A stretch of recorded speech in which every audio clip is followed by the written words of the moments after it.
Hello everyone, welcome to my channel. HSC হিসাব বিজ্ঞান প্রথম পত্রে আর্থিক বিবরণী মানে অনেকের কাছে একটা ভয়ের নাম, তাই না? বিশেষ করে সেবামূলক প্রতিষ্ঠানের অঙ্কগুলো মাঝে মাঝে বেশ পেঁচানোর মনে হয়। কিন্তু আজ আমরা এমন একটা ম্যাজিক ট্রিক্স এর মাধ্যমে বরিশাল বোর্ড 2024 সালের 1 নং সৃজনশীল প্রশ্নটির সমাধান করব, যেটা করলে তোমাদের কাছে একদম পানির মতো সোজা লাগবে। তো চলো, খাতা কলম নিয়ে আমরা সহজ বসে পড়ি। শুরুতেই আমরা দেখতে পাচ্ছি জনাব হাসানের একটা রেওয়া মিল, অফিস সরঞ্জাম 1,20,000 টাকা, ব্যাংক জমা 1,77,600 টাকা, মূলধন হিসাব ক্রেডিট 2 লক্ষ টাকা, উত্তোলন হিসাব 42,000 টাকা, অনুপার্জিত সেবায় ক্রেডিট 35,000 টাকা, 6% বন্ধকি ঋণ 60,000 টাকা ক্রেডিট, প্রাপ্য হিসাব 60,000 টাকা, প্রদেয় হিসাব 30,000 টাকা ক্রেডিট, সেবায় 1,47,000 টাকা ক্রেডিট, বেতন খরচ 10 মাসের টাকা দেওয়া আছে 22,000 টাকা। আমরা আর্থিক অবস্থার বিবরণী 12 মাসের জন্য প্রস্তুত করি, কিন্তু আমাদের দেওয়া আছে 10 মাসের টাকা, তার মানে 2 মাসের টাকা আমাদের বকেয়া আছে। এই বকেয়াটা আমরা কি করব, বের করে যোগ করব।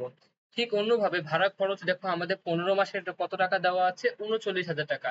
এই 39,000 টাকা কিন্তু 15 মাসের, কিন্তু আমরা আর্থিক অবস্থার বিবরণী তৈরি করি 12 মাসে, তার মানে আমাদের কত টাকা অগ্রিম আছে, 3 মাসের টাকা অগ্রিম আছে। তাই ভাড়া খরচ বের করার সময় আমরা অবশ্যই যে আমাদের 3 মাসের অগ্রিম টাকাটা আছে সেটা আমরা বিয়োগ করব। এরপর আছে বিমা খরচ 14,000 টাকা, সাপ্লাইজ হচ্ছে 28,000 টাকা, শিক্ষানিবাস সালামি 30,600 টাকা। আমরা আমাদের রেওয়া মিল গুলো দেখলাম, এখন আমরা সমন্বয় গুলো দেখবো। 1 নম্বর সমন্বয়ে বলেছে সেবা প্রদান করা হয়েছে কিন্তু বিলও এখনো আদায় হয়নি, 23,000 টাকা। বীমা খরচ 3 বছরের জন্য প্রদান করা হয়েছে। 3 নম্বর সমন্বয়তে বলেছে বছর শেষে ব্যবহৃত সাপ্লাইজের পরিমাণ 13,000 টাকা। 4 নম্বর সমন্বয়তে বলেছে অফিস সরঞ্জামের উপর 10% হারে অবচয় ধার্য করতে হবে। 5 নম্বর সমন্বয়তে বলেছে অনুপার্জিত সেবায় 2/5 উপার্জিত হয়েছে। প্রথমেই আসি ক নম্বর প্রশ্নতে, আমাদের কাছে মোট সেবায়ের পরিমাণ জানতে চাওয়া হয়েছে।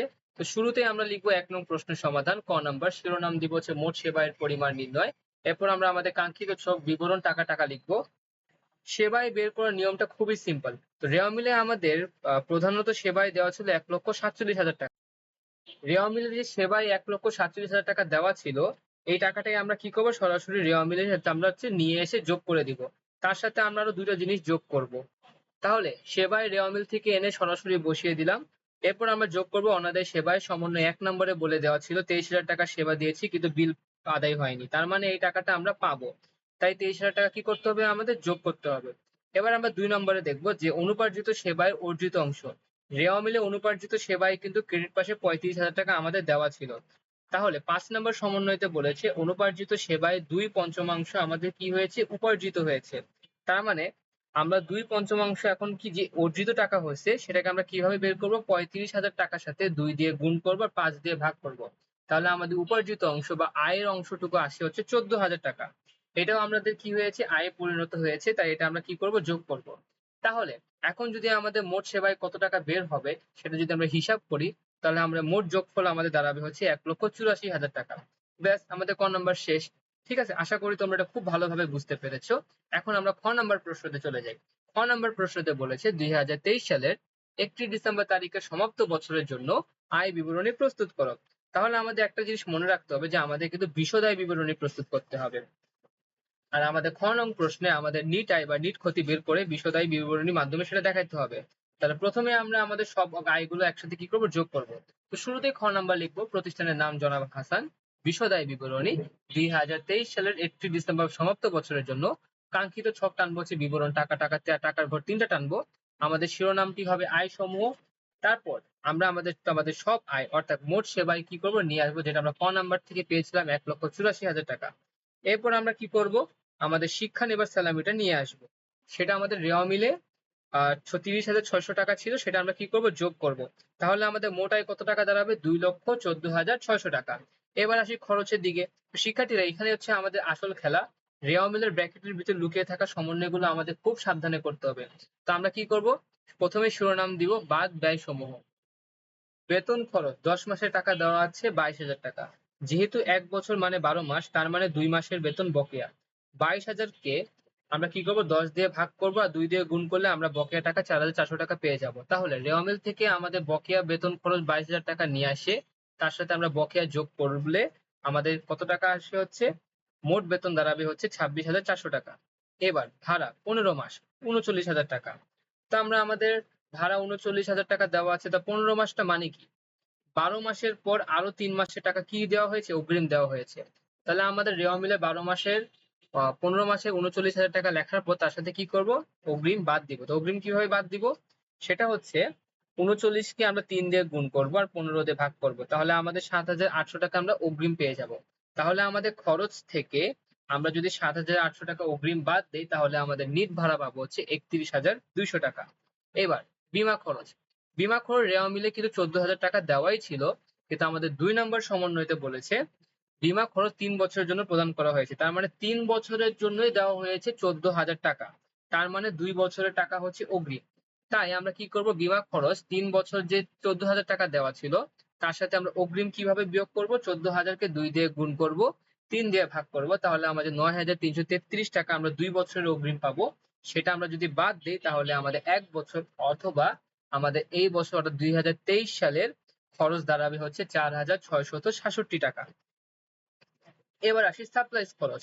আমাদের 3 নম্বর সমন্বয়তে বলে দেওয়া ছিল বছর শেষে ব্যবহৃত সাপ্লাইজের পরিমাণ 13,000 টাকা। তার মানে হচ্ছে 13,000 টাকা যেহেতু আমি ব্যবহার করেছি তাহলে এটাই হচ্ছে আমার খরচ, তাই আমি সরাসরি বসিয়ে দিলাম।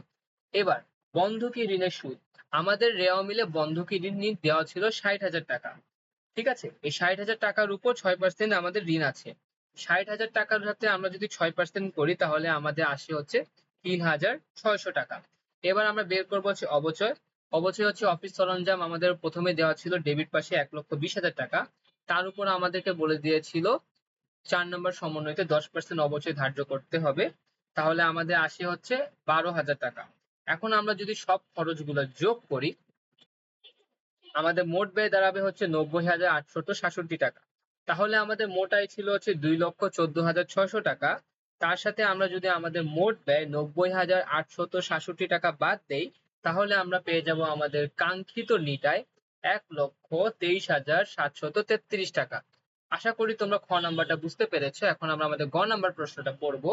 সর্বশেষ যেখানে আমাদের বলেছে 2023 সালের 31 ডিসেম্বর তারিখে মালিকানা সত্ত্ব ও দায়ের পরিমাণ নির্ণয় করো। এখানে আমাদের পুরো আর্থিক অবস্থার বিবরণী করতে হবে না, শুধুমাত্র মালিকানা সত্ত্ব দায়ের পরিমাণ নির্ণয় করতে বলেছে। তো চলো ছকটা আমরা সাজিয়ে ফেলি।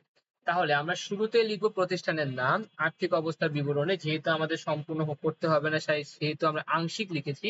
31 ডিসেম্বর 2023 তারিখে প্রস্তুত। শিরোনাম দিব, তারিখ বিবরণ টাকা টাকা লিখার পর আমাদের দায় সমূহ মালিকানা সত্ত্ব।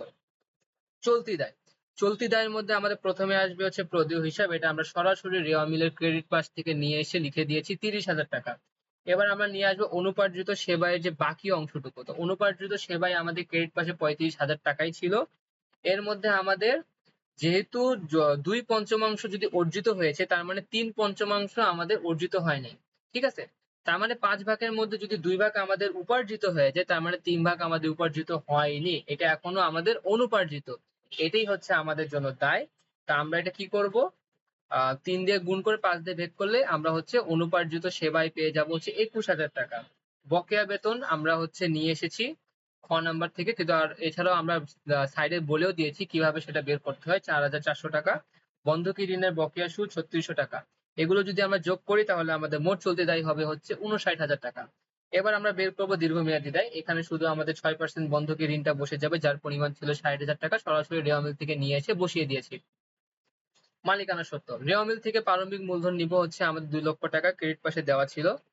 তারপর হচ্ছে আমরা করব কি, এর সাথে আমাদের খ নং প্রশ্নে যে আমরা নিটাই পেয়েছিলাম 1,23,733 টাকা, সেই টাকাটাও আমরা কি করব? যোগ করব। আর রেওয়া মিলে আমাদের কিন্তু উত্তোলনের টাকাটা ছিল, এই উত্তোলনের টাকাও আমরা কি করব? সরাসরি এই যে আমাদের উত্তোলন ডেবিট পাশে ছিল 42,000 টাকা, মূলধন ক্রেডিট 2 লক্ষ টাকা, প্রদেয় হিসাব 30,000 টাকা ক্রেডিট। এই উত্তোলনের টাকা সরাসরি আমরা কি করব? এখানে হচ্ছে বাদ দিয়ে দিব 42,000 টাকা আমরা কি করে বাদ দিয়ে দিব। তাহলে হিসাবকাল করলে আমাদের সমাপনী মালিকানা সত্ত্ব চলে আসবে হচ্ছে 2,81,733 টাকা। এবার ম্যাজিক দেখো, চলতি দায় ছিল কত? 59,000 টাকা, দীর্ঘমেয়াদীতে 60,000 টাকা, আর মালিকানা সত্ত্ব 2,81,733 টাকা।